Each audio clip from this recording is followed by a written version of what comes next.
Another briar has popped up in this bed. Aye. And another one I see.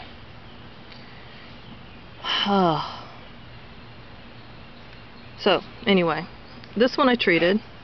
I put about half a cup of salt and filled the water up to here and then poured it down there. Now, I've got plants growing that are going to be deep rooted, these stevia plants. I don't want to lose it. This is my volunteer one that's come up from 2 years ago. And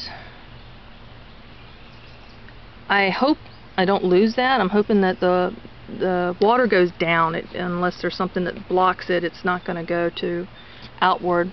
At least that's my hope and understanding. More hope than understanding, probably. But that's how I'm going to treat some of these that I can't just put, I don't want to dig up and disturb, because when I dig, I can't just dig.